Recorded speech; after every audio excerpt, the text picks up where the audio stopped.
দেখেন সামাজিক বাস্তবতা কি, আমি যখন জিয়া হলে উঠতে গেছি, মানে আমার হল ছিল জিয়া হল, আমি তো 2 দিন থেকে আমি চলে আসলাম। মানে আমি যেটা নিতে পারি নাই সেটা হলো এটার সাথে এটা কানেক্টেড। মানে ছোটবেলা থেকে যেহেতু একে আব্বার জার্নি, তারপরে আমিও আমার শুধু ক্লাসে না, মানে পুরো ক্যাম্পাসে ছোটবেলা থেকে ভীষণ সেলিব্রেটেড। মানে আমি যেখানে পড়ছি ইন্টার পর্যন্ত 5000 স্টুডেন্ট শুধু হোস্টেলে থাকতো। আচ্ছা, তো আমার আগে পরে আমার থেকে বেশি সেলিব্রেটেড কোনো ওখানে স্টুডেন্ট নাই। মানে সবাই মিলে এত ভালোবাসতো আমার এক নামে, আমার সিনিয়ররা জুনিয়ররা। এর মানে আমি একটা ডিগনিটির মধ্য দিয়ে আসছি। উঠে দেখলাম, মানে দেখেন আমি আমারে কেউ তুই করে বলবে ভালোবাসার জায়গা থেকে একটা ভিন্ন, কিন্তু কিচ্ছু চিনি না, সে একটা গার্ডস নিয়ে আমাকে তুই করে বলবে, এটা আমি মানতেই পারি না। তাচ্ছিল্যের তুই এসে সে ছাত্রলীগ, এই তুই এটা কেন করছিস?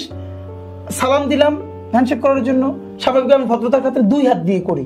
তো নতুন নিয়ম জানলাম যে 2 হাত দিয়ে করলে শিবির, 2 হাত দিয়ে করে। হ্যাঁ, আমি আপনাকে হলে বলি আমাকে কি কি শিখানো হয়েছে আমাদেরকে গেস্ট রুমে। আপনি আমাকে সালাম দিলেন তো একটা আমাদের কালচার কি, 1 হাত বললে তো ওরা কিন্তু এলাকার বেয়াদব বলবে যে ছেলেটা কেমন ওয়েস্টার্ন, এরকম করে আমরা কিন্তু 2 হাত দিয়ে করি, করে একটু বুকে হাত রাখি অনার করে। তো এরকম করলাম, এটা করা যাবে না, এটা হলো শিবির। কিভাবে করতে হবে? বাম হাত পিছনে থাকবে, ডান হাতে এরকম হবে। ও আচ্ছা, এই জন্য নন শিবির হ্যান্ডশেক। হ্যাঁ, এরপর আমার তুই তো করে বলতেছে। আমি ওই রাত্রিরই বাসা, কারণ যেহেতু আমার বোনের বাসা ঢাকায়, আমার এমনিতেই থাকতে দিতে চায় না, আর আব্বা জানে। আমি এবার বলি যে আমরা 6 ভাই বোনের মধ্যে আমি সব থেকে বেশি মারমুখী। সবাই আব্বার এই চরিত্রটা কম বেশি পাইছে, কিন্তু আব্বা জানতেন যে আব্বার এই ক্যারেক্টারটা। ইভেন আমার মনে আছে, আমি আপনার বলি 2007-08-এর দিকে যখন ইমার্জেন্সি চলে, তখন ঢাকা বিশ্ববিদ্যালয়ে 5টা ডিপার্টমেন্টে মাদ্রাসা শিক্ষার্থীদের ভর্তি বন্ধ করা হয়েছিল। English, journalism, law, women and gender studies and আরেকটা বন্ধ করে দেওয়া হয়েছিল। আমি তখন বিশ্ববিদ্যালয়ে পড়ি না, আমি ইন্টার ফার্স্ট ইয়ার পড়ি। এবং 1/11-এর সময় ইমার্জেন্সি চলে, আমাদের ক্যাম্পাসে বসে পুরো ক্যাম্পাস, মানে জীবনও চিন্তা করে নাই, আগের রাতে শুধু অর্গানাইজ করছি, কেউ জানতো না।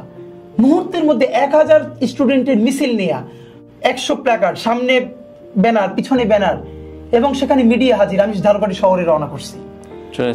আমার পুরো ক্যাম্পাসটা, আমার প্রিন্সিপাল থেকে শুরু করে, যে এবার তো একে তো ইমার্জেন্সি চলে, যে এইটা চলবে না। আমি স্মারকলিপি দিতে ঝালকাঠি ডিসি অফিসের সামনে চলে গেছি। আমি চিন্তা করছি আমার নামও যদি কেটে দেয় তো প্রোগ্রাম তো হয়ে যাবে, তারপরে কি হোক, যে ঢাকা, কারণ আমি তো জানি যে আমি 2 বছর পর ঢাকা বিশ্ববিদ্যালয়ে ভর্তি পরীক্ষা দিব, এটা কেন বন্ধ, এবং এটা অন্যায়। এবং এইটা পরের দিন জাতীয় মিডিয়া অনেকগুলো আসছিল। তো আমার বড় ভাই ওইখানকার টিচার, তখন আমার বোন বলছে, আমার বড় ভাই আব্বারে ফোন করে বলতেছে যে আব্বা এইবার মনে হয় ওরে সেভ করা যাবে না, ওর নাম কাটবেই।